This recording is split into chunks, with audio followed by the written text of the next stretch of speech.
agencies with the Metropolitan Transportation Planning Organization. A lot of people just say MPO, but it is the MTPO. But I know John knows it very well, and I know Ken Ray knows it very well. But these are one of these people that do all this stuff behind the scenes and roads. They don't happen all of a sudden. They happen after decades, and it's people like this that stay on top of it through that whole thing. But I'm going to just appreciate you coming. Well, I appreciate you, Tom. And this is a good time for us because we're in the process, a couple of things. We're actually beginning to see some of the projects, and I'll give you history on one project. You all will be kind of shocked at how long it took. But anyway, and we're also in the process of updating our long-range transportation plan. But before I do all that, let me see. Yeah. You know, Carter County is one of the prettiest, nicest counties in our region. And I take all my own photographs, so I love this. But Carter County, you've got Cherokee National Forest, up State Route 91, you've got the Appalachian Trail, 2 access points off of that in Carter County. You've got the Watauga and Doe Rivers. And honestly, if you look at Elizabethton, some people would say it's strategically placed to a gateway to the Highlands, North Carolina. This is where how I go to Boone, I always go through Elizabethton and go up that way. It's a beautiful place. Now, what do? You'll notice this area that's highlighted in yellow, that's the area that the MPO covers. We are responsible for transportation planning coordination in that region. So we have Johnson City, Elizabethton, Jonesboro, Washington County, part of Washington County, part of Carter County, and also a small portion of the town of Unicoi. Now, we don't really decide that boundary. The Census Bureau decides that for us. So the Census Bureau, what they do is they calculate all this number and say, okay, based on your population density and some other factors, you all are urbanized. And any place that has an urbanized area over 50,000 must have an MPO by federal law. So, and you can actually look it up, CFR US 23, bunch of legal stuff, but bottom line is, why am I here? Because the federal government says you're supposed to be here. We became an urbanized area in 1982. And we have those 6 governments. We also represent the state of Tennessee in some things. Now, who are we? The executive staff. Actually, I was just over meeting with Jack and the mayor this afternoon about a project they're looking at. But highway superintendents, Elizabethton city manager, Johnson City city manager, transit system director, and Johnson City town of Jonesboro administrator. Basically, it's the CEO of all these jurisdictions. Also, Ken, your boss, Susan, is on my executive staff. And we also have representation from the Tennessee Department of Transportation. On the executive board, it's kind of, to compare it to the city organization, it'd be like the Planning Commission and City Commission. This would be my executive board. The governor of Tennessee, he has never come to my meetings. He ever will. Carter County, mayor, Elizabethton mayor, City of Johnson City mayor, Jonesboro mayor, town of Unicoi, and mayor, and also Washington County. Now, John, you represent Mayor Elizabeth, and you come to our meetings, and we can keep you informed of those. So that's kind of who we are. Where does the money come from? And this one is a big issue. Unfortunately, I took this slide a little over a year ago, and you'll notice the price says $287 for high test, and I thought that was out of there. Now, I would love to see that price on regular gas right now. But where this is coming from, even though that price of gas goes up, this is what the gas tax is. 21.4 cents by the state, 18.4 cents for federal gas tax. That tax does not change. It's not a sliding scale or anything. It's not a percentage rate. So, one of the things we're facing with this is, okay, the economy's changing. We're beginning to see electric and hybrid vehicles. Highway trust fund, people aren't riding as much anymore because of high gas prices. The highway trust fund, which is where we get all of our money from, it's not bringing in as much money. And actually, this will be probably the second time in the history of the trust fund they're going to have to put money in to keep that funding going. We do not have a transportation act. I'll go into that towards the end. But this is what I was up there with Jack And the mayor on what? Okay, you say you've got this money, you're a transportation planning organization, what can you spend the money on? This area out here shows the kind of the road network, or what they call a functional class. You'll notice the main red line through there, that's Elkin Broad coming through Elizabethton, and then US 19 going up there. And there are some other routes that are functionally classified that you can actually begin to spend money on. What's eligible? Traffic signals, that's one. State routes, obviously, that's kind of nice because the state puts in the local match for that. But there's also enhancements and some other things. But here's the kicker. As we talk about all this, well, John comes to, well, I want to do this road improvement or something, let's just go ahead and do it. Well, unfortunately, there's something called the National Environmental Policy Act, or NEPA. For instance, Gap Creek Road. One of the projects, one of the issues, Gap Creek Road, it was extremely hard for the state of Tennessee to meet all of the impacts that were going to happen because they were going to improve that road. They actually had to do 2 offsets. They could, in other words, Gap Creek, the stream, was actually going to be impacted.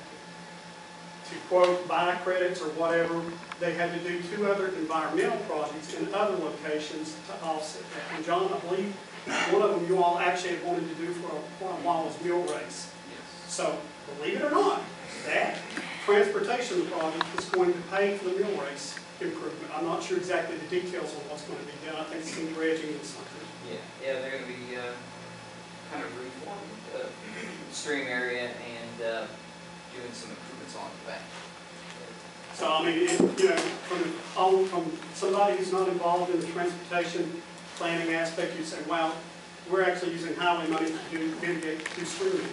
You would think that would be FEMA. And the other project would be on Buffalo Creek, kind of around Lions Field. But that is an extremely tough issue on environmental policy. Now this is kind of what, I mentioned the long-range transportation. This is my copy of the plan. There's a copy on the internet. And our plan is good for it has to be updated every 5 years. We've started the update process of this right now. If you look through mine, they've got little red marks all over it of things that have changed, things that have been done. So this is good for 5 years, but it's got a 30-year horizon. And you'll notice this excellent transportation improvement program. So you've got this big plan, then you've got to think, okay, now what can you do in the short term? Extract projects out of that and put them into the transportation improvement program. And I will tell you this right now, if the project is not in our long-range plan and not in the TIP, it can't be done with federal money. How do I know that? When the ARA project, the American Recovery and Reinvestment Act of 2009 came around, one of the requirements, got to be shovel ready. Okay, well that's fine. The first thing they asked me, they did not ask me where they shovel ready. The state of Tennessee, is it in your long-range plan? I said, yes, of course it is. Here's the page number and the project number. I said, you don't trust me? So we want the page number of the project. So I actually had to give them that, provide them that documentation. So just realize it's a little different than other plans that local jurisdictions do. We also have to be what you call physically constrained. In other words, I can't put a wish list of projects in. It's got to be something that we reasonably can expect funding. And I can't just go up there again and say, yeah, they said they bond for that and we did, and they said, no, you've got to prove it. So we've got to kind of calculate what money we think we can get and actually identify that funding source and what source of funding for that. And when I say they, it's not TDOT, it's Federal Highway Administration. Our goal, though, is to clear through this stuff and get to under construction. And this is where this line is kind of like this little alley. You all are the locals and I'm over here. I can't really cross this line and go in and manage a project. I can't do that by federal law because the planning funds I'm paid for won't allow you to do that. That's a different category than I just can't do. So once we get to this point, we kind of say, okay, we've done everything. We approved our TIP, our Transportation Improvement Program. Last one was approved in 2011. Okay, it's up to you. Here it is, here's the money. Contact the state, I'll tell you who to contact, and you all need to initiate these projects. Now, you know, what are we talking about? Now, after you get into that, there's something called, it used to just be preliminary engineering. Now they've broken it up. Federal Highway Administration said, you know, we know that you all are saying that you are, we trust you and everything, but we don't really see you doing that National Environmental Policy Act like we said, so we're going to break the engineering up into 2 phases. You're actually going to do the environmental assessment on the front end, and we'll obligate that money. We'll do that. After you get that done, then we'll let you do some more design on it. So they're kind of holding your feet to the fire. But you want to get out of the PE, then you get into the right-of-way phase. Now, I don't know if this really happens or not. I hope it does. I hope you've got a nice person from TDOT who comes by when they're going to buy your house or whatever, and somebody says, oh wow, we finally got it. I do know the 2 right-of-way people for TDOT in this region, Steve Head and Phil Addison, and neither one of them look like this lady on the road. Steve actually looks like Santa Claus. He's got a big gray beard. But this is the other thing. The Uniform Relocation Assistance and Real Property Acquisition Policies Act of 1970, also known as the Uniform Act. You've got to follow all these federal laws. One of the things, and everybody in Johnson City knows this. Are you all familiar with University Parkway? Recently they improved it all the way down to Market Street. Back in 1980, they bought the right-of-way. They did not follow this act to the letter. They were denied federal assistance because of that. So this is why, like you'll see, John, some of these classes TDOT will put out that says go to this right-of-way class. You're required to do it for, if you're going to manage a local project. That's why. They don't want you to mess up. But you've got to follow that act, because if not, federal people come in there and say, well, this looks good, this looks good. Whoa, you missed something. Sorry, you're denied federal. We're not going to reimburse you. And by the way, all this stuff is being reimbursed. It's not like you get a grant and you go spend it, you've got to get reimbursed. So then we move on to construction. This is where we want everything to be.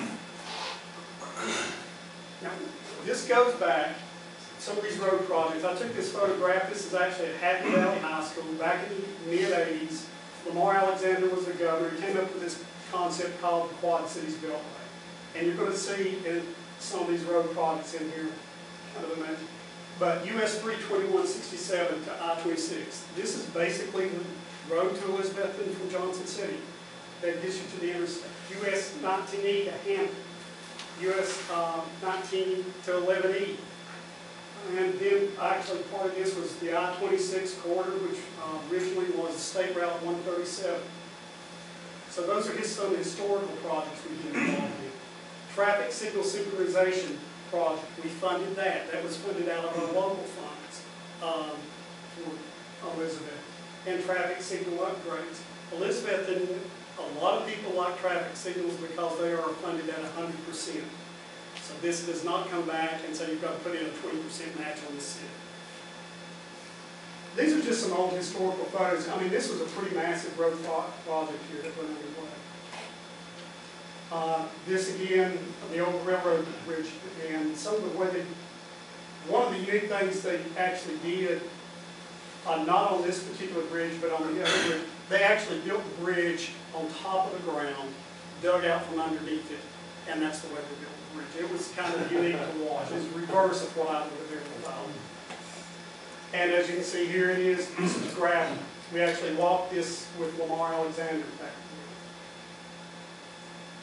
there. And this is it complete. This is actually the bridge. Believe it or not, that was completely, underneath the bridge was full of earth, and they dug it out. This is the old State Route 400 bridge. I am very glad to see that bridge replaced.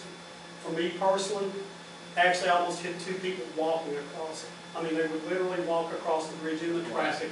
Walk across. And it used to scare me. They would walk in the traffic. It scared me to death. So there's the old bridge. Here's the construction of the new bridge going up the side of it. This was at the dedication ceremony. And there's the new bridge.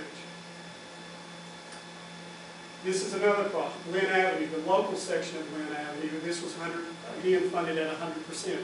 Very fortunate for the city of Elizabeth. This had been in the plan for a long time. The city had wanted it, they requested it. It was going to use a fund called STP funds. Well, the kicker of that is you have to pay 20%. The American Recovery and Reinvestment Act came along.